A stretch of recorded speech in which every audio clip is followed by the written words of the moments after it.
La luz de la mañana se colaba suave por las cortinas delgadas, rozando el alféizar agrietado de la ventana, como un recuerdo que aún no estaba lista para abrazar.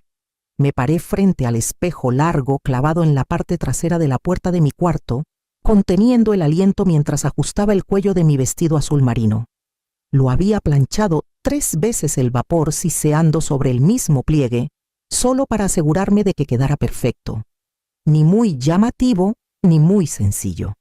Justo lo suficiente para decir me esforcé. Justo lo suficiente para decir encajo aquí. El blanco me parecía demasiado atrevido. El negro demasiado definitivo. El azul marino era ideal. Fuerte, discreto, respetable. Un color que no robaría miradas, pero que tal vez captaría la atención de mi hijo. Quería que Emiliano se sintiera orgulloso al verme. Quería mezclarme con los demás, pero sin desvanecerme. Abrí mi joyero y tomé los pequeños aretes de perla que Tomás me regaló en nuestro 10º aniversario. No eran perlas de verdad, pero eso nunca importó. Él solía bromear diciendo que si el amor se midiera en joyas, tendríamos una bóveda llena. Los puse con manos firmes. Mi labial era un rosa pálido, uno que no había usado en años. Lo compré el mes pasado y lo dejé intacto en mi tocador por si cambiaba de opinión. Hoy no lo hice. Mis viejos tacones esperaban al pie de la cama, limpios y alineados como soldados en formación. Me senté despacio apoyando las palmas en las rodillas. Mi cuerpo ya se sentía cansado antes de que el día comenzara, pero por dentro algo revoloteaba una especie de ligereza, casi alegría. Tomé mi bolso revisando una vez más la tarjeta de boda que escribí anoche. Luego me levanté, alicé el frente de mi vestido y salí por la puerta. La parada del camión estaba vacía cuando bajé al borde de la acera, el aire fresco de la primavera todavía cargado del frío del amanecer. Me senté en el banco metálico helado, apretando mi bolso contra el regazo, como si pudiera escaparse si lo soltaba. Mis manos normalmente firmes estaban inquietas. Los dedos tamborileaban contra la correa gastada de cuero, un ritmo sin pensar.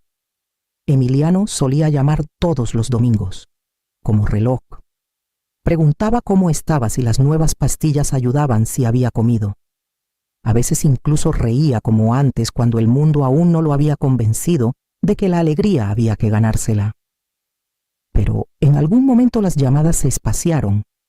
Los domingos pasaban sin el timbre del teléfono.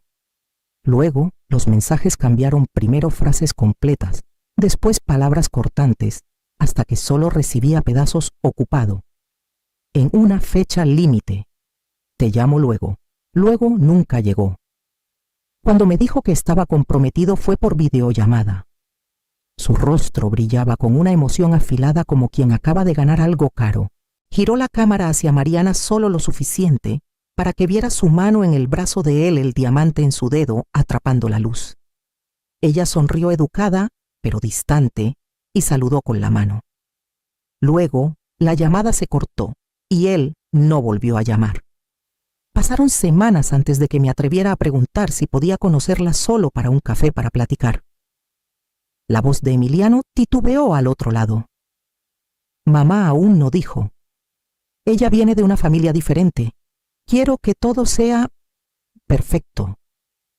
Me dije a mí misma que no lo tomara personal. La gente se pone nerviosa. Las bodas son un estrés. Tal vez solo necesitaba tiempo. Pero aún mientras me tranquilizaba, no podía evitar repetir en mi mente otro tipo de silencio, el que seguía a los mensajes de voz que dejaba y que nunca eran contestados. Cuando me sentaba al borde de la cama, mirando el cursor parpadeante en la pantalla de mi celular, sin saber si volver a escribir o solo esperar. Nunca dejé de creer que me quería, pero últimamente me preguntaba si ese cariño se había vuelto algo callado, algo escondido como una foto vieja, guardada en un cajón que nadie abre. El camión llegó con un quejido grave de frenos y me puse de pie cuando se detuvo en la acera. Subí, encontré un asiento cerca del fondo y descansé las manos en mi regazo. Mi parada estaba a 1 hora, pero mi mente ya había comenzado a viajar al pasado, a un tiempo en que amar a Emiliano significaba darle todo, incluso cuando casi no me quedaba nada. Cuando Emiliano tenía 3 años, se dormía agarrando la manga de mi blusa.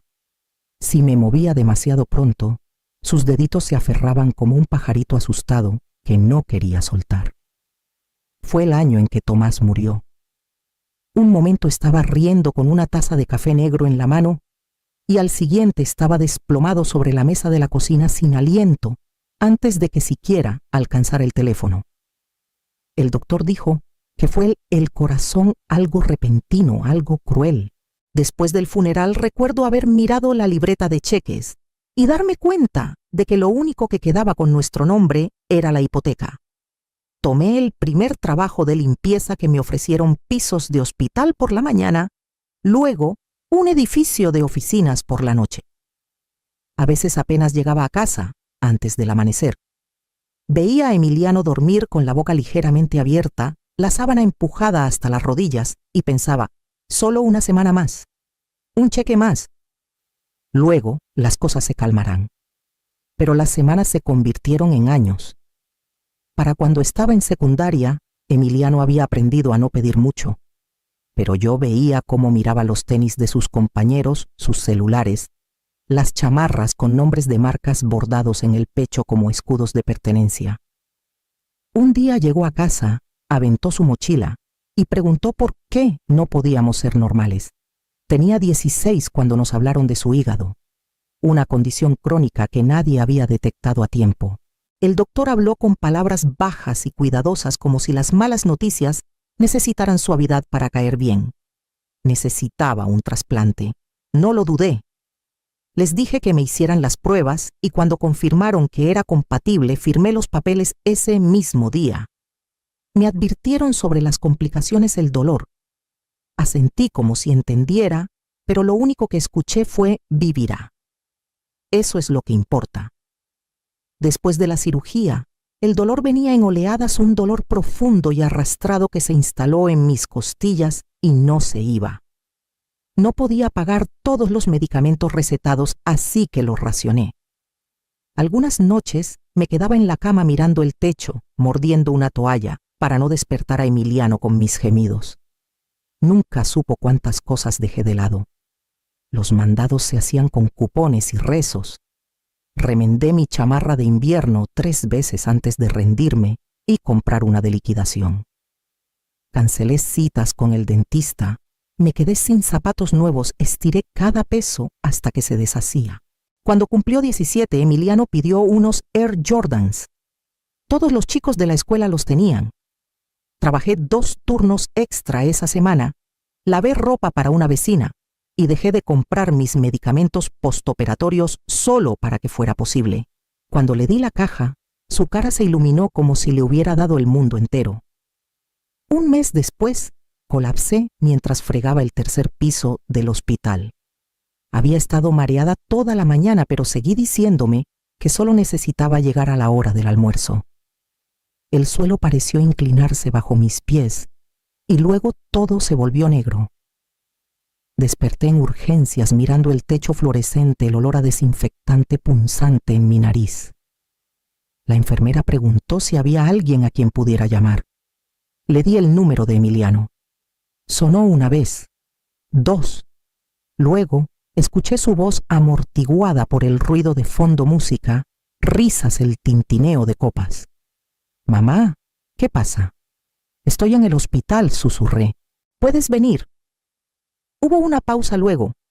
«Si estás llamando, seguro estás bien. ¿Hay doctores ahí?» «Estoy en medio de algo». Colgó. No lloré. Solo miré el teléfono aún cálido en mi mano mientras la enfermera ajustaba mi sábana con suavidad. Más tarde vi las fotos Emiliano en una fiesta sonriendo con una copa de champán en la mano, sus tenis nuevos, impecables bajo las luces de discoteca. Cerré los ojos y giré la cara hacia la pared. Esa fue la primera vez que entendí que el amor no siempre regresa. A veces simplemente sigue adelante callado, ignorado y dolorosamente de un solo lado. El camión siseó al alejarse, dejándome en una calle tranquila rodeada de setos bien podados y colinas lejanas. Alicé mi vestido otra vez, la tela ligeramente arrugada por el viaje, y ajusté la correa de mi bolso. El viñedo estaba justo adelante, su arco de piedra blanca, alzándose como algo sacado de un sueño. Luces suaves colgaban de los árboles y el aire traía un leve aroma a rosas y cítricos. Caminé despacio, afirmándome con cada paso. Mis tacones resonaban contra el camino de piedra, pequeños sonidos cuidadosos en medio de tanto esplendor. A través de la reja de hierro forjado, vi filas de sillas blancas ordenadas bajo un toldo de flores. Un cuarteto de cuerdas tocaba algo suave, algo que hacía que el mundo se sintiera lejano y caro. En la entrada, un hombre en traje oscuro levantó la mano. Su expresión era neutra pero firme. «Vengo para la boda Marín Fernández», dije, forzando calma en mi voz. Tocó una tableta. «Nombre Luisa Marín. Soy la madre del novio». Volvió a mirar, deslizó el dedo por la pantalla, frunció el ceño. «Lo siento, señora. No está en la lista de invitados». Lo miré fijamente. Por un momento pensé que tal vez había un error, que actualizaría la pantalla y mi nombre aparecería.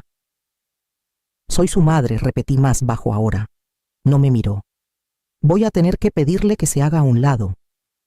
Di un paso atrás, con la respiración atrapada en la garganta.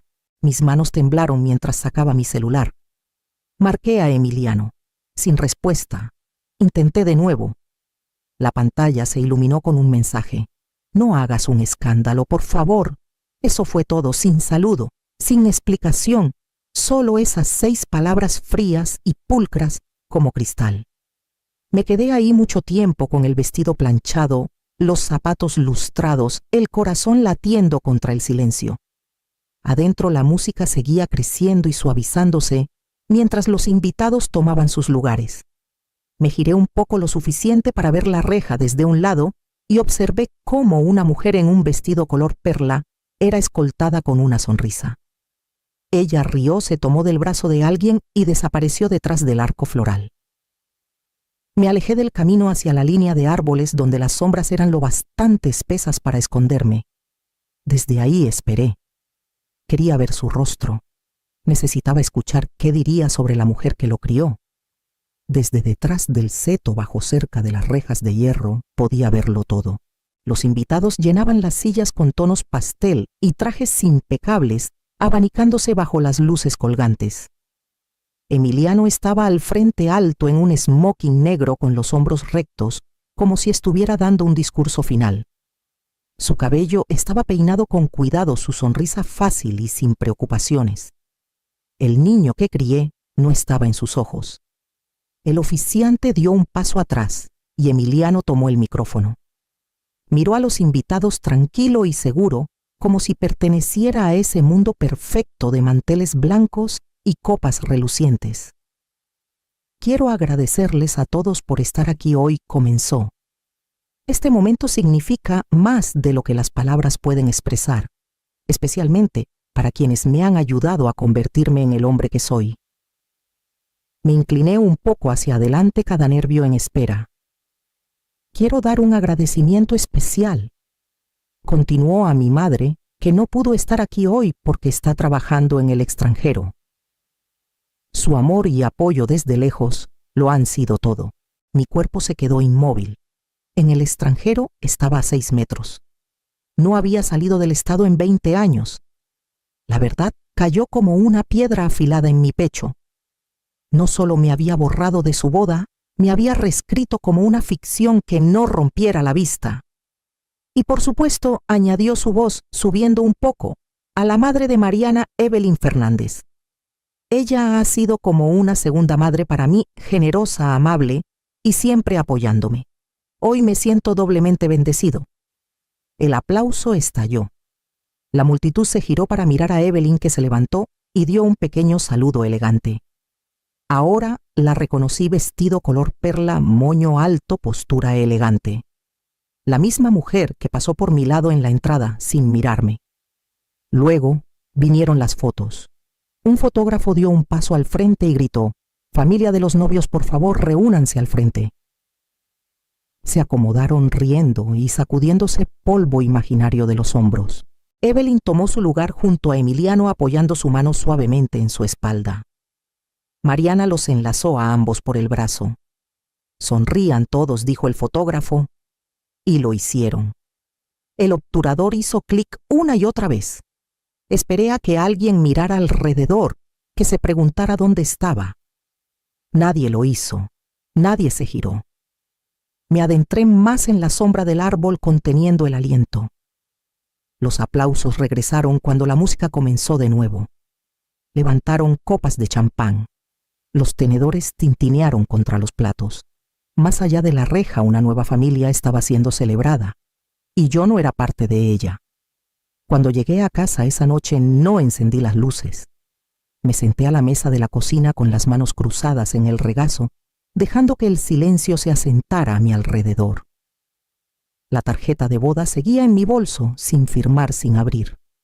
La puse en la mesa junto a la carpeta que Emiliano me había enviado meses antes. En ese entonces me llamó y me pidió que firmara unos papeles para logística de proveedores. Su voz fue suave, apresurada, como siempre que quería algo sin preguntas. No leí la letra pequeña. Saqué la carpeta ahora página por página y las extendí frente a mí. Ahí estaba mi nombre, mi firma, junto a ítems que nunca había visto hasta ahora. Banquete, lugar, flores, hasta el alquiler del vestido de la madre de Mariana. Más de 800,000 pesos en total, todo facturado a mí.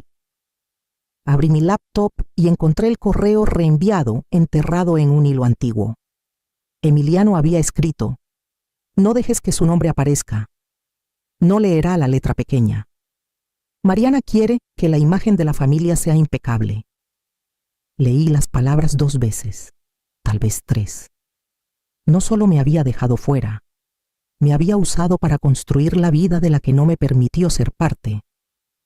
Me recosté en la silla, los documentos aún esparcidos en la mesa, y sentí que algo en mí se aquietaba, no en derrota, sino en decisión. No dormí esa noche, no por rabia, sino por una especie de quietud que no había sentido en años.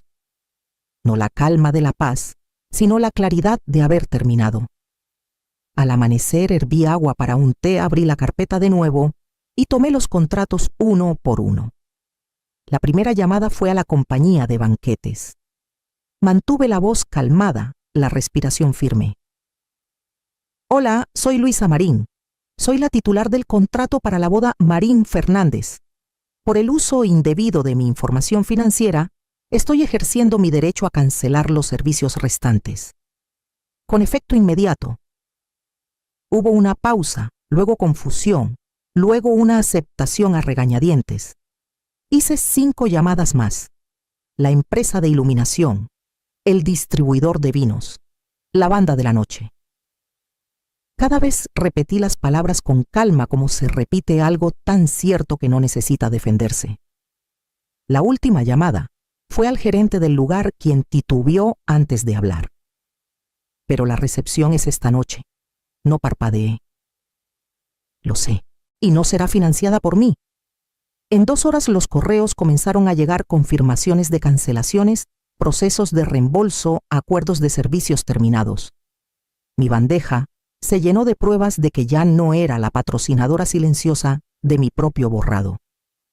Esa noche apagué mi celular y me senté cerca de la ventana. En algún lugar por la carretera la recepción comenzó sin música. El vino nunca llegó. La banda guardó sus instrumentos antes de tocar una nota. Imaginé el silencio colándose en el salón, un desmoronamiento callado que nadie podía detener. Y mientras tanto me senté en mi silla, los pies cálidos en pantuflas, el aire suave contra mi piel. Sin gritos, sin venganza. Solo una madre recuperando lo que era suyo para tomar de vuelta.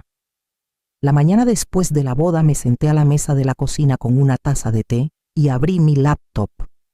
No lloré, no me enojé, solo escribí.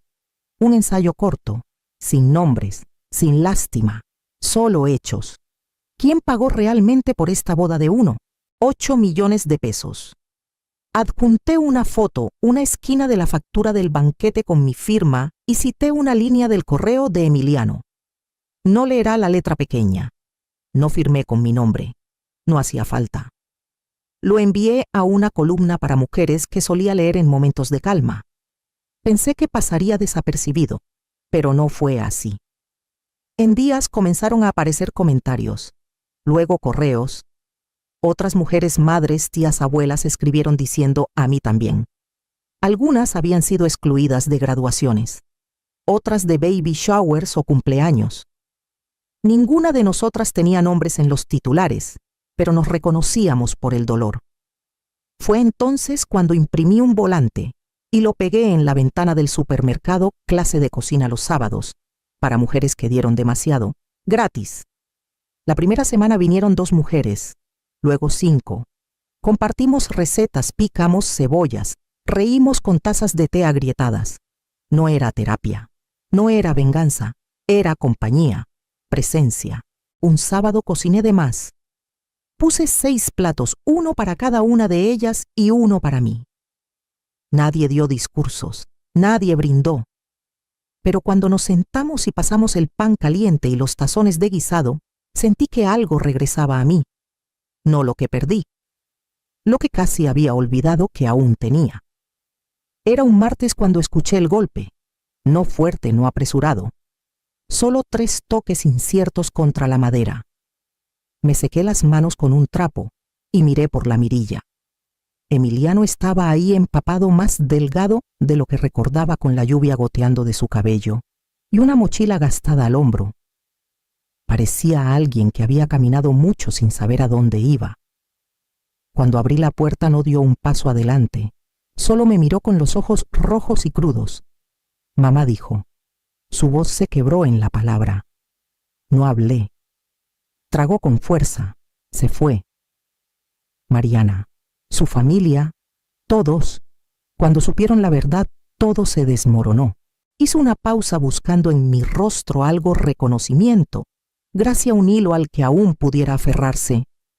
Pensé que si construía lo suficiente, el trabajo correcto, la esposa perfecta, la imagen ideal, pensé que sería suficiente, que podría reemplazarte. Pasó un silencio entre nosotros. Bajó la mirada. Estaba equivocado. La lluvia cayó más fuerte, tamborileando contra los canalones sobre su cabeza. Se quedó ahí, esperando algo que no estaba segura de que encontraría. Di un paso a un lado, solo lo suficiente para secarme las manos. No alcé la voz. No le pregunté por qué. Ya había vivido la respuesta. Borraste mi existencia de tu día más importante. Dije, cada palabra tranquila pero firme. Te paraste frente a extraños y llamaste madre a otra persona. Me reescribiste como ausencia. Y aún así me quedé callada. Emiliano no dijo nada. Sus ojos se llenaron, pero no me ablandé. He pasado toda mi vida caminando hacia ti. Cada turno, cada peso, cada decisión, lo di todo para que pudieras estar erguido. Pero ahora camino hacia adelante, no por ti, por mí. Sus labios se entreabrieron como si fuera a hablar, pero no esperé. Di un paso atrás y cerré la puerta, no con un portazo, no con enojo. Solo la cerré. La casa estaba cálida. Mi té se había enfriado, pero lo bebí de todos modos. Regresé a la estufa y revolví la olla de lentejas para la clase que llegaría en 1 hora. Afuera escuché pasos alejarse del porche. Esa noche me senté en mi escritorio y abrí el blog. Escribí una sola línea: ya no soy invisible y ya no estoy esperando. Luego hice clic en publicar y dejé la pestaña abierta, solo lo suficiente para ver la pantalla quedarse quieta.